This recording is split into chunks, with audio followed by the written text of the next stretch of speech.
I'm so happy that you took the time to celebrate the World Tai Chi and Qigong Day with us today. Our summit brought to you over a dozen of excellent practitioners of Tai Chi and Qigong, all of whom graduated from Academy of Qidao, the first and only school in the world offering professional education in Qigong coaching. And our graduates shared with you some of their insights and personal experiences exploring the energy arts, which of course I hope you will dive deeper into and explore with us. Now, today's celebration didn't go without some technical challenges as well as surprises. And one of these surprises was that my student, Dr. Ionescu, decided to turn tables on me. That's right, Carmen decided to interview me instead of being interviewed by me today. Thank you so much, Carmen, for preparing some great questions. I have to say that some of her questions are some of the toughest among all the questions I've ever had to answer in any of the interviews throughout the years. So without any further ado, let me introduce to you Dr. Carmen Ionescu, who is both a medical doctor and a naturopathic physician, trained in Europe as well as the United States. So thank you, Carmen, for coming up with some good questions for me. Some of them may be even tough. I am totally happy to answer any questions that you have for me.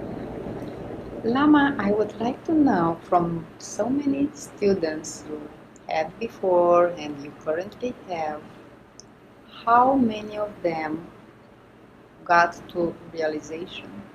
Self-realization? Self-realization, yeah. Yeah, quite a few. I would say self-realization is not a destination. It's the journey of becoming more and more self-realized. So in other words, it's not like you reach the pinnacle of self-realization at some point and you're like, okay, I'm realized, I have nothing else to realize. And on the contrary, it's discovering more and more about ourselves that is like connecting with the deeper part of the iceberg. If you imagine what we know about ourselves as just the tip of the iceberg, and the huge part of the iceberg is in the water that we don't know, well, we literally connect with more and more of ourselves and eventually realize, I am not just the iceberg. I'm one with the whole ocean. So that all of a sudden, now there is even more to explore and more to connect with and discover.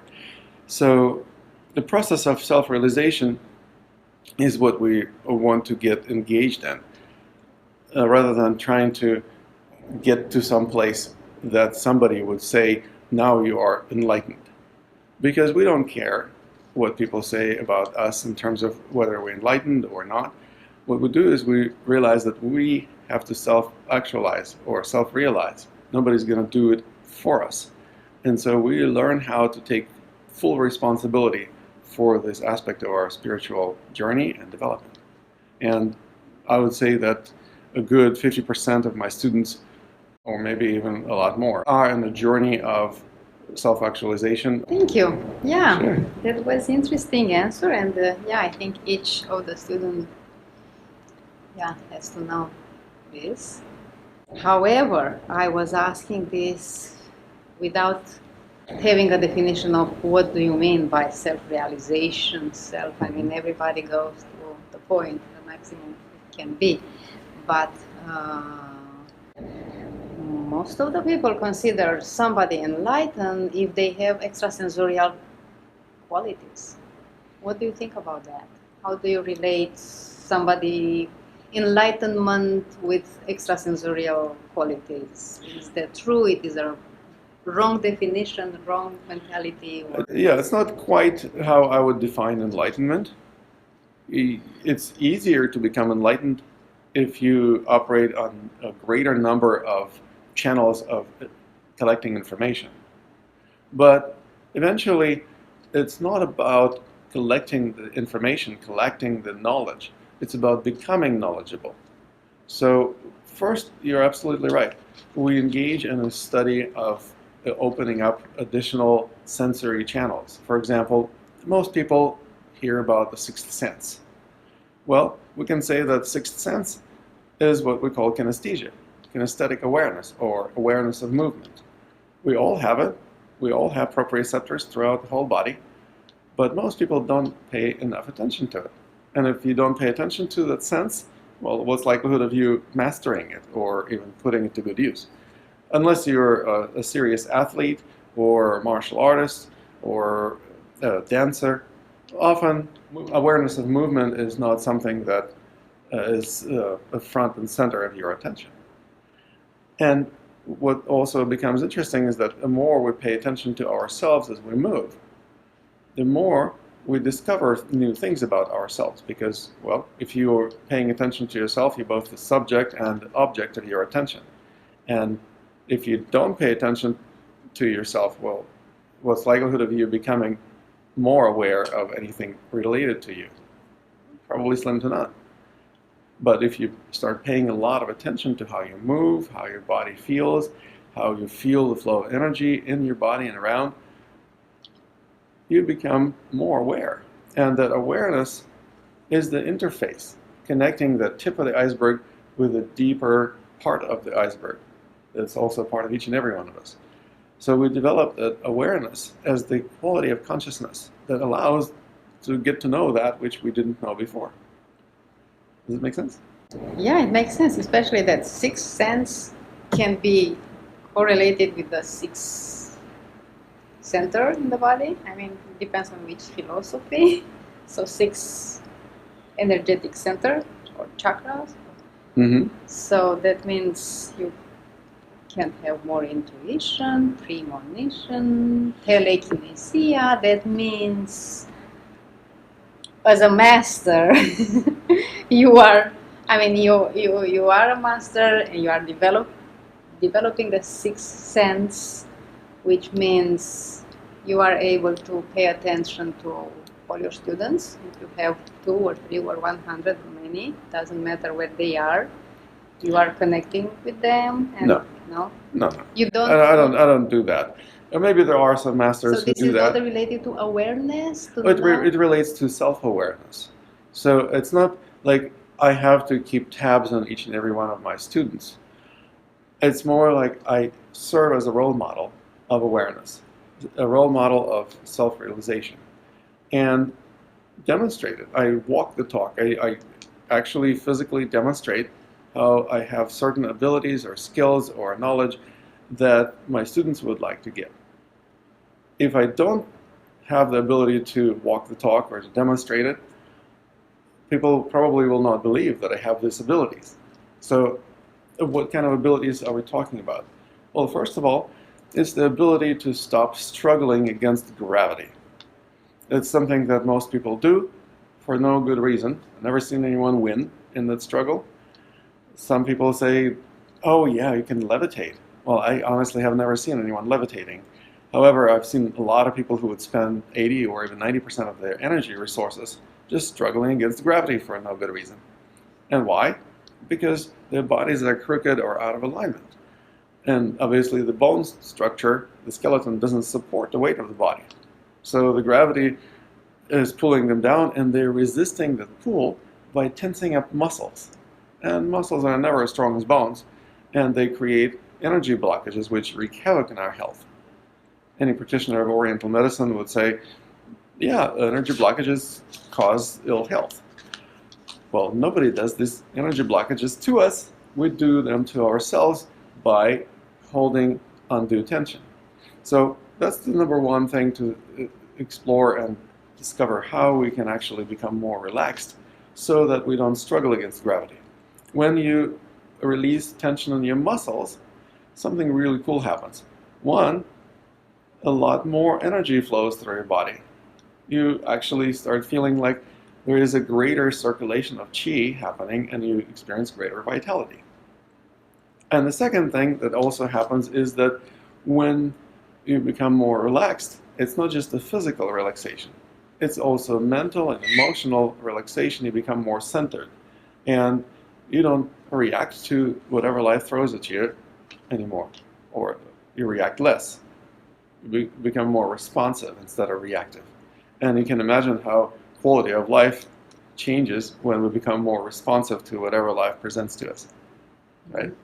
Yeah, thank you. Yeah, because I was under the impression that if you work with the master kind of has a sort of awareness about if the student is in danger, if the student somehow, I mean, like many tentacles and having all the students under the wings, and probably it's kind of fantasy of my mind. Sounds like a fantasy.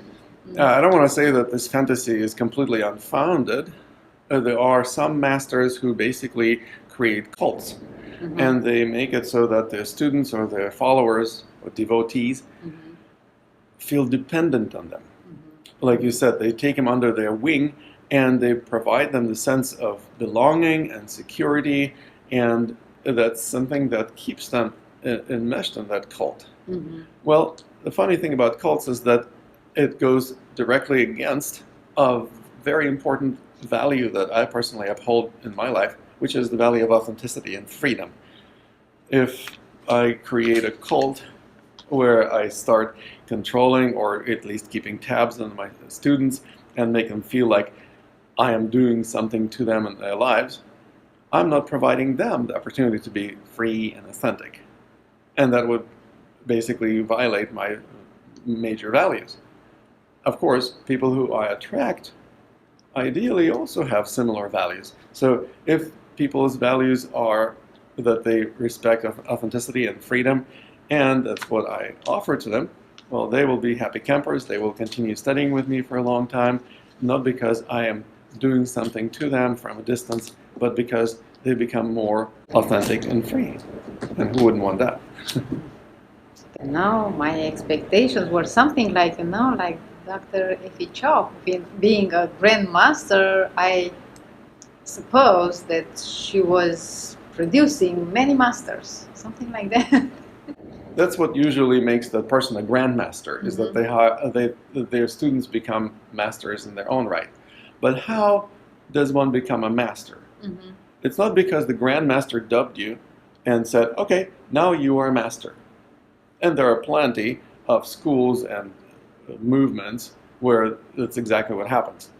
Basically, if you've been a devoted follower of a certain tradition or a religion or path, the priest or the big honcho basically will dub you and say, okay, now you're a master, or you're a lama, or you're a guru, or whatever you are. That's not how we become masterful.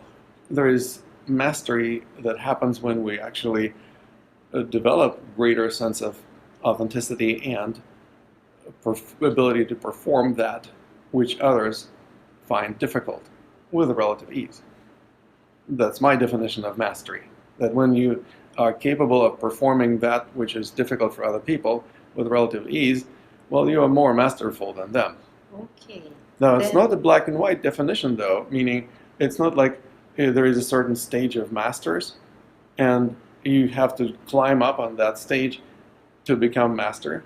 It's just like we talked about spiritual awakening or self-realization. It's a journey of mastery.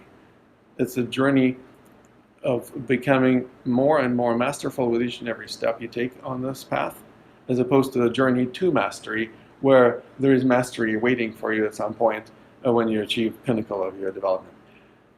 And so that basically means that in order to become masterful, we need to focus on that which works better. And what works better for you may not be the same as what works better for another person. So then we have to exercise our authenticity and literally test everything. And when we do that, then we have a first-hand experience of understanding why this works better and why this doesn't work as well.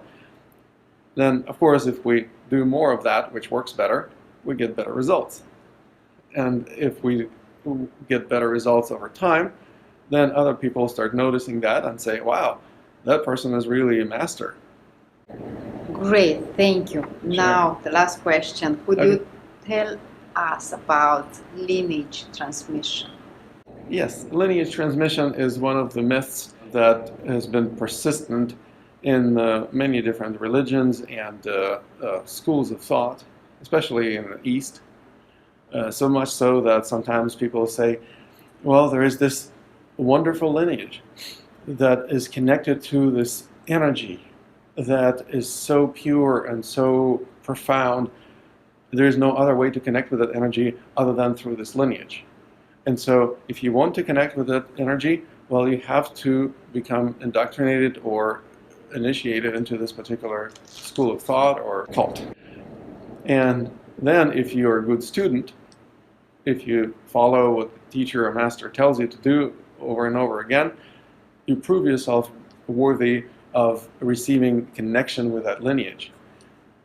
Well, that's basically what we call another form of cult. So how many lineages do you have? Only one. Only one. And Yes. how did it get transmitted to you? My grandfather taught me from a relatively young age simple things that I believe every kindergartner should be learning at that age. Basically how to stand, how to move, how to lift things, how to press things, how to pull things, how to project energy in different directions, and also how to deal with other people's energy projections, whether it's in the form of a punch or just a mental projection. And as I progressed, also he suggested that I would study with other teachers or his former students or friends or colleagues. And so basically it gave me an opportunity to glean a variety of different approaches and compare them side by side. Now that's the comparison that very few people do in this field of energy arts. Often instead of comparing things and testing and finding out what works best for them, people just assume on faith that whatever the master gives you is the best thing. Well, if whatever the master gives you is the best thing since sliced bread, you would never become a master. Because what made that person a master is that they actually discovered something that worked better for them than the old form, technique, or style, and they created their own. That's how people become masters. Well, how do you create something of your own? Well, you have to let go of your attachment to the old thing that wasn't working for you so well, even though it was bestowed upon you by the lineage holder or the master or whoever.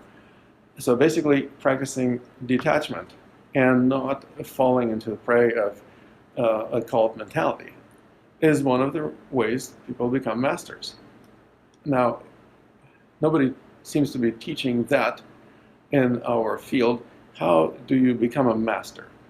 Well, it's probably because most masters want to have a lot of students, but they're not particularly concerned about the students become masters. And what I realized a long time ago is that I really didn't feel like having a lot of students worshiping me or following me and emulating my moves, man ke see, man ke do type of thing. I'm much more interested in helping people journey along the path of mastery.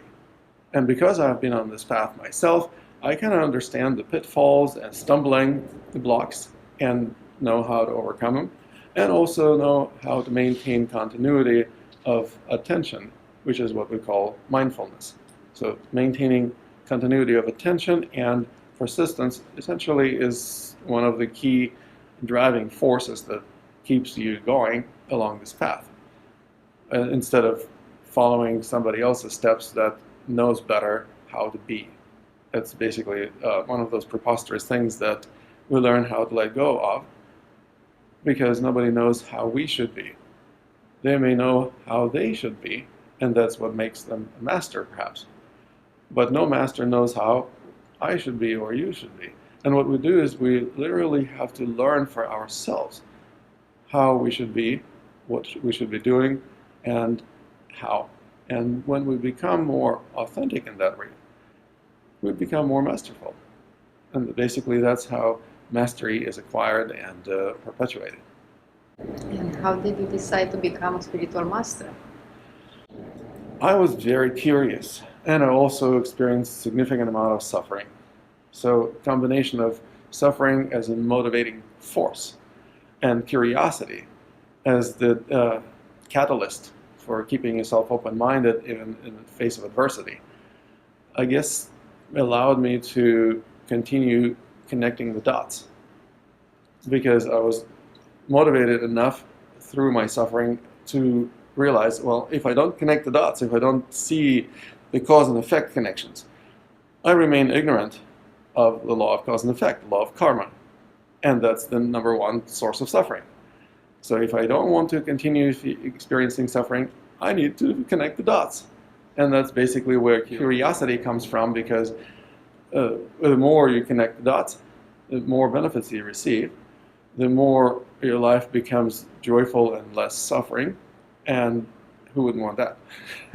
How difficult it is for you to be a spiritual teacher? And what is the best satisfaction in this work?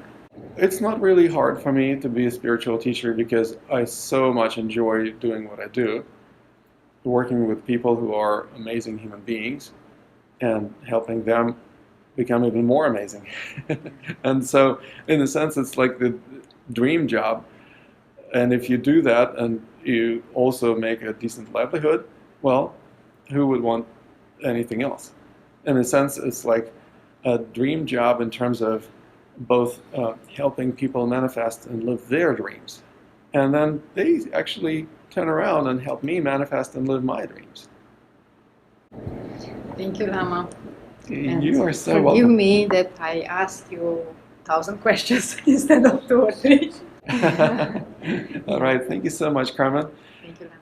And for those of you who are maybe curious, Carmen Ionescu is a physician who comes from Romania but lives in the United States now, both an MD and ND, a naturopathic physician, and an amazing healer. So if you ever need a naturopathic physician's help, I would definitely recommend Carmen.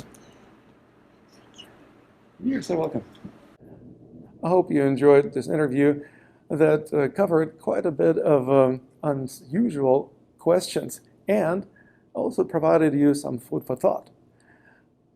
If you want to dive deeper into the exploration of my teachings and perhaps to become a certified Qigong practitioner or a certified Qigong coach, you are more than welcome to check out the link below this video and visit Academy of Qigong website, where you can learn more about our group coaching programs, individual coaching programs, Qigong practitioner certification programs, and certification programs for Qigong coaches, in case you want to become a Qigong coach yourself. I welcome you to check them out and join our programs. I look forward to working with you.